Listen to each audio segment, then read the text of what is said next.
Bienvenue sur Écho d'Afrique. L'Afrique du Sud a amorcé un déconfinement à partir de ce lundi 1er juin. Les lieux de culte ont réouvert avec un maximum de 50 fidèles. Le trafic aérien interne a repris du service pour les déplacements liés au travail.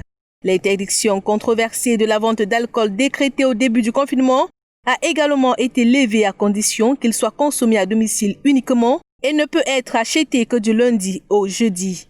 Pour la première fois en 2 mois, les magasins de vente d'alcool et des lieux agréés ont rouvert afin de permettre aux Sud-Africains assoiffés de s'approvisionner. En revanche, la ministre de l'Éducation a reporté d'1 semaine la reprise des cours pour les élèves en dernière année d'enseignement primaire et du secondaire. De sources officielles, ce délai vise à permettre l'envoi de matériel de protection pour assurer la sécurité des enseignants et des enfants. Les syndicats de professeurs demandaient ce report depuis plusieurs jours, estimant que tous les établissements n'étaient pas encore prêts.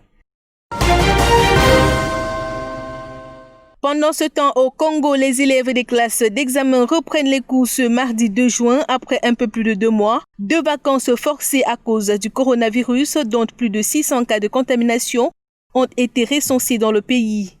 Avant cette reprise des cours, les autorités ont lancé un dépistage massif des personnels éducatifs avec au premier rang les enseignants des départements touchés par la maladie, à savoir Brazzaville et Pointe-Noire, les 2 villes qui abritent environ 97% des infections du Congo. Ceci dans l'optique d'éviter une explosion de contamination. Le Rwanda, qui totalise 370 cas de Covid-19, vient d'enregistrer son premier décès lié à la maladie. Selon les autorités sanitaires, il s'agit d'un conducteur de camion rwandais de 65 ans qui résidait dans un pays voisin et qui a décidé de rentrer au pays après être tombé gravement malade. Il a reçu des soins intensifs dans un établissement spécialisé dans la lutte contre le Covid-19, mais il est décédé suite à des complications respiratoires graves.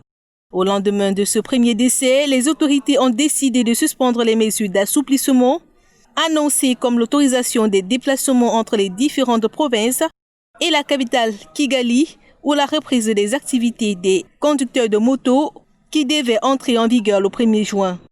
Depuis la détection du premier cas de coronavirus au Rwanda, le gouvernement a entrepris une batterie de mesures pour endiguer la maladie, parmi lesquelles 69 000 tests de dépistage. Début mai, le pays a entamé un déconfinement progressif après plus de 40 jours de confinement obligatoire. Les marchés ont rouvert avec 50% des commerçants, conformément aux directives du gouvernement. Au Ghana, les prières collectives seront de nouveau autorisées à partir de ce vendredi, mais à condition qu'elles ne rassemblent pas plus de 100 personnes et de moins d'1 heure. C'est la résultante d'un allègement des mesures édictées dans le pays pour freiner la propagation de la maladie.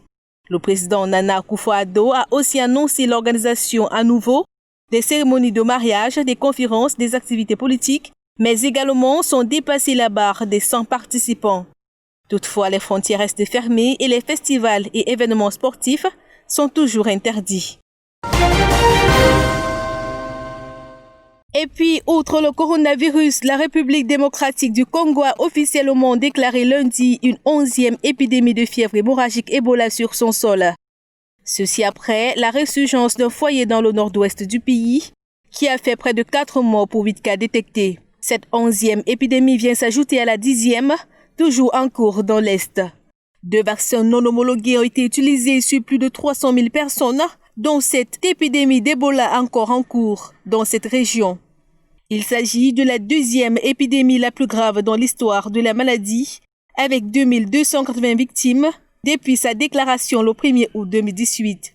Le 14 mai dernier, les autorités sanitaires avaient relancé un compte à rebours de 42 jours pour déclarer la fin de cette 10e épidémie qui a principalement touché la province du Nord Kivu. À noter que la RDC est également touchée par l'épidémie mondiale de coronavirus avec 31 095 cas cumulés, dont 2 896 à Kinshasa et 72 décès selon les derniers chiffres officiels publiés lundi.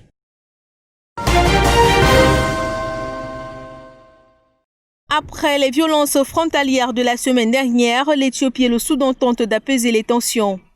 Tout a commencé quand une milice Amara soutenue par l'armée éthiopienne avait pénétré plusieurs fois sur le territoire soudanais, provoquant des combats qui avaient causé la mort d'au moins un officier et de plusieurs civils. Khartoum avait tapé du poing en convoquant le chargé d'affaires éthiopien au Soudan et en annonçant l'envoi de renforts à la frontière.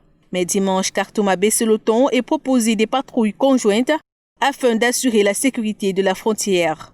De son côté, la diplomatie éthiopienne a tendu la main en utilisant une rhétorique d'apaisement, parlant de nécessaire dialogue cordial. Voilà pour l'essentiel des échos de l'Afrique. À très bientôt.